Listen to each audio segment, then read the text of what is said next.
처음에 간이과세자로 사업을 작게 운영하시다가 일반 과세자로 전환되는 경우 사장님들께서 이런 내용을 미리 알지 못하고 자금 계획을 세우시면 이거 말 그대로 10배, 20배 세금 폭탄 맞는 것 같은 이 느낌을 받게 되시는 거예요. 저도 그래서 저희 거래처 사장님들에게 꼭 이런 상황이 있을 수 있으니 예상하고 계셔라 라고 미리 계산하고 말씀드리고 있다는 거죠. 안녕하세요, 강종원 세무사입니다. 오늘은 사업자분들이 7월에 의무적으로 신고해야 하는 부가가치세에 대해 살펴보려고 하는데요. 어떤 부분을 잘 고려해야 세금 폭탄을 피할 수 있는지 한번 살펴보겠습니다.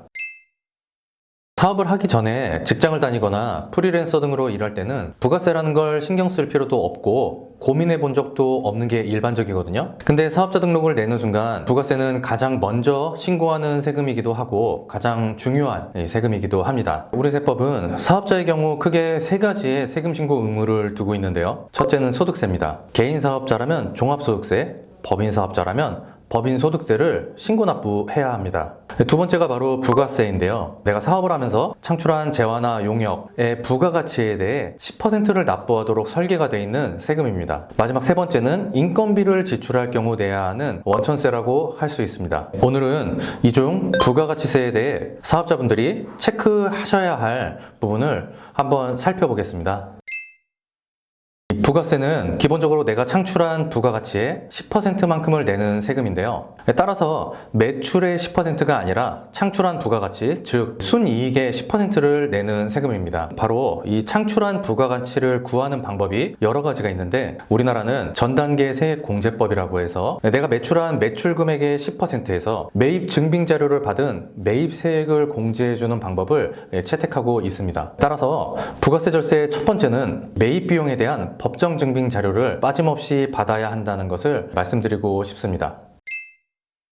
몇 가지 사례를 들 수 있을 것 같은데 처음 사업자 등록을 낼 때 간이과세자로 내셨던 분들이 일반 과세자로 전환되는 시점, 그때라고 할 수 있을 것 같아요. 예를 한번 좀 들어볼까요? 표에서 보다시피 만약 인터넷으로 물건을 판매하는 온라인 판매자가 간이과세자일 때와 일반 과세자일 때 각각 동일하게 매출액을 5천만 원 했다고 가정하고 매입은 1,500만 원을 했다고 했을 때 납부세액이 큰 폭으로 차이 나는 것을 확인할 수 있습니다. 왜냐하면 간이과세자일 때는 매출액이 10%가 아닌 거기에다가 업종별 부가율이라는 걸 한 번 더 곱하게 되는데 소매업의 경우 15%, 그러면 10%에 15%니까 1.5%만 세금을 납부하게 되거든요. 여기에 카드공제 1.3%를 빼면 약 0.2%의 부가세만 납부하게 된다는 거예요. 반대로 동일한 상황일 때 일반 과세자는 200만 원이 넘는 부가세를 납부할 수 있다는 거죠. 따라서 처음에 간이과세자로 사업을 작게 운영하시다가 일반 과세자로 전환되는 경우 사장님들께서 이런 내용을 미리 알지 못하고 자금 계획을 세우시면 이거 말 그대로 10배, 20배 세금 폭탄 맞는 것 같은 이 느낌을 받게 되시는 거예요. 저도 그래서 저희 거래처 사장님들에게 꼭 이런 상황이 있을 수 있으니 예상하고 계셔라 라고 미리 계산하고 말씀드리고 있다는 거죠. 하지만 이 케이스는 일반 과세자일 때가 세금이 많다는 것이라기보단 사업 초기에 간이과세자로서 큰 혜택을 받은 거라고 생각하셔야 사업을 안정적으로 유지할 수 있을 것 같습니다. 두 번째 케이스는 매출과 매입의 시기가 맞지 않는 경우라고 할 수 있어요. 보통 도매업이나 개발업 또는 개별거래 건별 금액이 이 큰 사업자인 경우인데요. 사업을 하다 보면 일반적으로 매입이 먼저 일어나고 그 이후에 매출로 연결되는 게 일반적인데 어떤 경우에는 매출이 먼저 일어나고 매입이 나중에 일어날 수도 있는 것이죠. 이때 이 매입과 매출의 시기가 부가가치세 과세 기간이 달라지는 경우가 종종 있곤 합니다. 예를 들어 상반기에는 매입이 크게 일어나면 상반기 부가세 신고할 때는 부가세가 적거나 아니면은 환급을 많이 받을 수도 있겠죠. 하지만 하반기에는요, 매입은 이미 상반기에 다 일어났기 때문에 매출만 큰 폭으로 발생할 수 있겠죠. 이런 경우에는 하반기에 대한 부가세 납부 금액이 굉장히 커지게 될 거고 이걸 미리 예측하지 못했을 경우엔 유동성의 문제가 생길 수도 있다는 거예요. 따라서 사장님들께서 사업을 하시면서 이런 매출 매입 거래가 금액이 큰 경우에는 특히 부가세를 꼭 염두에 두고 사업하셔야 한다고 말씀드리고 싶습니다.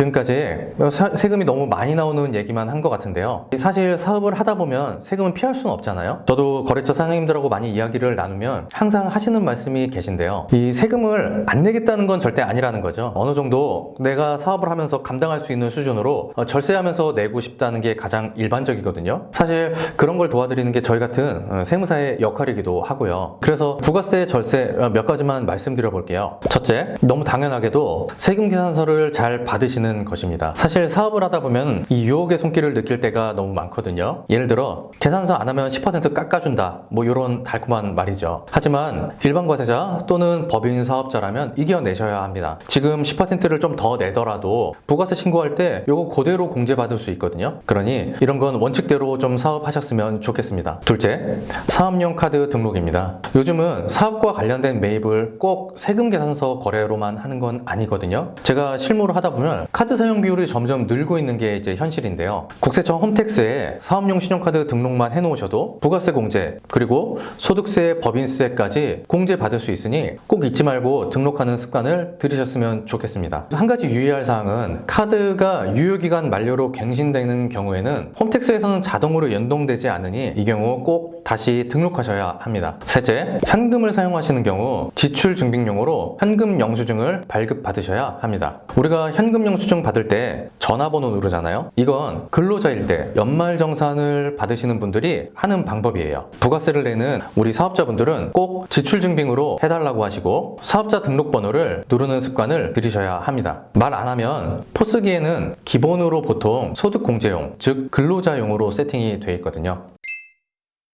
이 부가세는 세법은 불공평한 게 많거든요. 특히 부가세의 경우 사업자가 공제받으면 안 되는 항목들이 법에 열거돼 있습니다. 대표적으로 업무 무관 비용, 접대성 경비, 면세 관련 경비, 자동차 관련 경비 등은 공제받지 못하게 되어 있습니다. 세금 계산서의 경우 보통 자동차 관련 경비나 접대성 경비가 불공제되는 케이스가 많고요. 카드 사용액의 경우 마트, 편의점, 학원, 병원 등 업무와 무관하게 사용된 비용은 불공제가 되게 됩니다. 근데 이 사장님들은 어떤 비용이 공제하면 안 되는 것인지 정확하게 구분하기가 어렵거든요. 그래서 직접 하시거나 플랫폼, 협회 같은 데 등을 통해서 부가세 신고를 하시는 경우에 나중에 이게 문제가 돼서 세금에 더해서 가산세까지 내시는 경우들을 많이 봤었거든요. 이런 부분을 좀 유의하셔야 할 것 같습니다. 그리고 또 하나 말씀드리면 이 세액공제 같은 것들이 많이 있는데 이 세액공제의 경우는 세법상 한도를 두고 있는 경우가 일반적으로 많습니다. 그래서 이 한도를 넘어서서 공제를 받게 되는 경우도 가산세의 대상이 된다는 점을 꼭 말씀드리고 싶어요. 초반에 말씀드린 대로 부가세는 사업을 시작하시는 분들은 전부 처음 접하게 되는 세금일 것 같습니다. 사실 매출이 많지 않은 소기업, 소상공인 분들의 경우 일반적으로 종합소득세보다 부가세 납부 금액이 훨씬 크시거든요. 따라서 다른 세금보다 더 신경 쓰셔야 한다고 말씀드리고 싶고요. 이 종합소득세를 산정하는 기초가 되는 것도 바로 부가세라는 사실을 잊지 않으셔야 합니다. 왜냐하면 5월 달에 우리가 종합소득세 신고할 때가 되면 종합소득세 안내문에 내 1년 매출액이 얼마라고 이렇게 나오게 되는데요. 이게 바로 부가세 때 내가 매출로 신고한 금액의 합계거든요. 따라서 사업자의 경우 세금의 시작과 끝은 모두 이 부가세라고 말씀드리고 싶습니다.